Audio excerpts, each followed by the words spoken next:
Bonjour et bienvenue dans Africa News Today, votre rendez-vous d'information hebdomadaire. Je suis Pascal Kenya et voici les titres. Dernière semaine de campagne au Cameroun où les électeurs sont attendus aux urnes ce dimanche pour élire leur prochain président de la République. À Brazzaville, une opération de répression des gangs est en cours pour lutter contre ces groupes de délinquants violents appelés les bébés noirs. Des milliers de personnes ont célébré le festival Irecha en Éthiopie, durant lequel le peuple Oromo rend grâce au dieu Waaka. Parmi les 11 candidats en lice face au président sortant Paul Biya, le leader du Front pour le salut national du Cameroun, Issa Chiroma, est allé à la rencontre de ses partisans lors de meetings organisés dans les régions anglophones du pays. Un sujet de Joël Kwam. Plusieurs centaines de personnes se sont rassemblées dimanche à Douala sur l'esplanade du stade omnisport de Bépanda pour assister au meeting d'Issa Chiroma Bakari, candidat à l'élection présidentielle au Cameroun. Malgré 8 heures d'attente sous une pluie, les partisans du leader du Front pour le salut national du Cameroun sont restés mobilisés. Il est tellement apprécié par le peuple camerounais. Je pense qu'on n'a jamais vu une marée humaine aujourd'hui.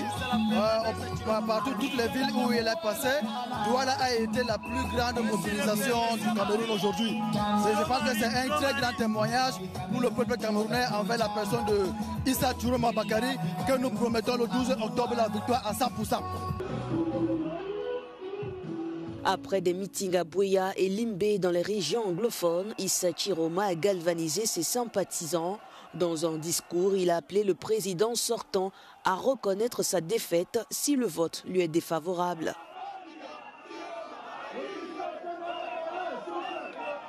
Vous appellerez votre adversaire désigné par le peuple pour lui dire: Monsieur le Président, je consens la défaite, je vous félicite. Ce jour-là, vous rentrerez dans l'histoire.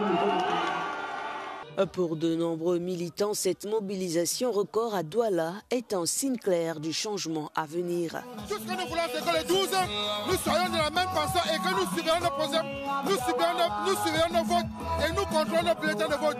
Pour que les 12 soient, nous puissions programmer notre propre victoire. Que le président Chiroma soit président du Cameroun. C'est la raison pour laquelle nous sommes venus soutenir. Pour ça. Remercier également toutes les...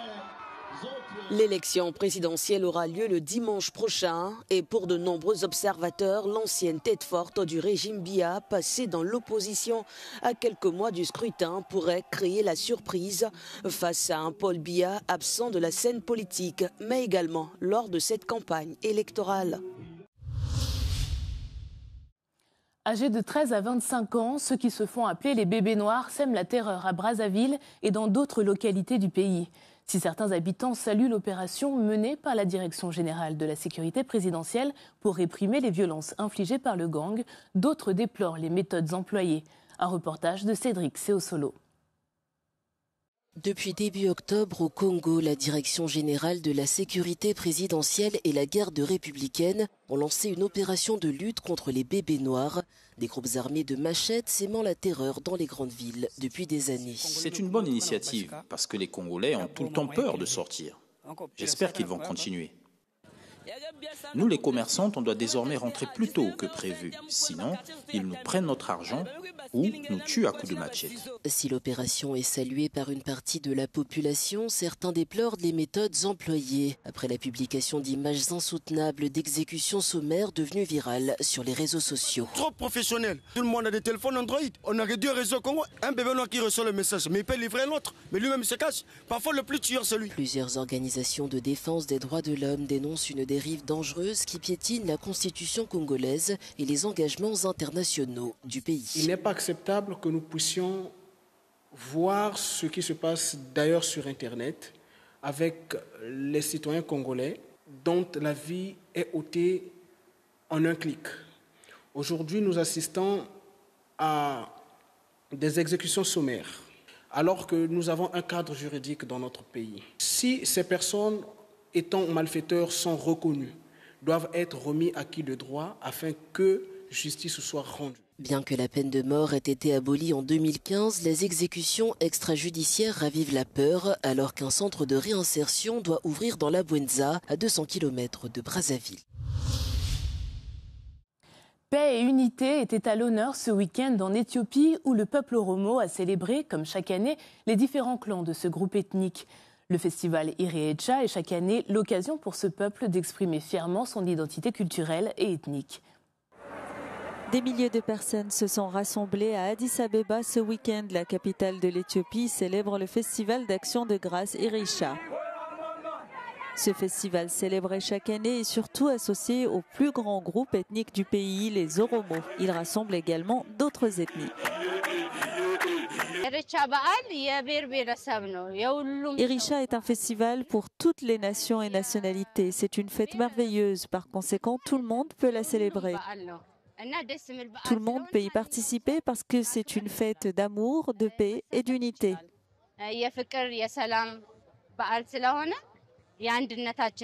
En 2016, le festival a été marqué par de graves incidents qui ont fait 50 morts. Cet épisode a conduit à un changement de leadership en Éthiopie, avec l'ascension au pouvoir du Premier ministre Abiy Ahmed, originaire de la région d'Oromia. Autrefois, les Oromo avaient l'habitude de célébrer Irrecha ici. Mais les anciens dirigeants ont non seulement empêché la célébration, mais aussi empêché les Oromo de vivre ici.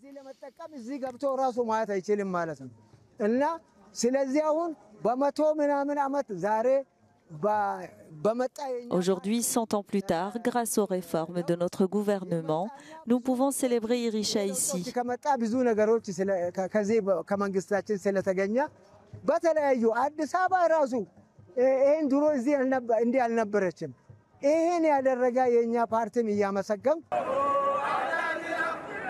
Pour les Oromo, qui représentent environ un tiers des 130 millions d'habitants, le festival est l'occasion de célébrer et promouvoir leurs traditions. Même si l'on essaie de détruire la culture Oromo, elle ne sera pas perdue. Même dans 150 ans, elle continuera à se transmettre de génération en génération. Irrecha est organisé pour remercier Waka, que les Oromo appellent Dieu. Certains continuent à pratiquer le culte traditionnel Wakafana, autrement dit l'adoration de Waka. Et comme chaque semaine dans Africa News Today, place à notre agenda de la semaine et ces quelques dates à retenir.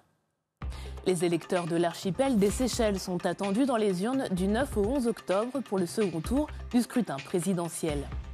Ce nouveau vote sera décisif pour déterminer qui, entre Patrick Hermini et le président sortant Wavel Ramkalawan, remportera le plus de suffrages. À l'approche de l'élection présidentielle en Côte d'Ivoire, 3 partis de l'opposition prévoient une marche pacifique le samedi 11 octobre pour contester le cadre électoral. Ce rassemblement, qui a déjà fait l'objet d'un report, intervient alors que le gouvernement a interdit toutes les marches sur le territoire national la semaine dernière. L'élection présidentielle au Cameroun est prévue pour ce dimanche 12 octobre. Parmi les 11 candidats en lice, le président sortant, Paul Biya, 92 ans, brigue un 8e mandat après 43 ans au pouvoir. C'est la fin d'Africa News Today. À la semaine prochaine pour une nouvelle édition. Pour plus d'informations, restez sur Africa News et africanews.com.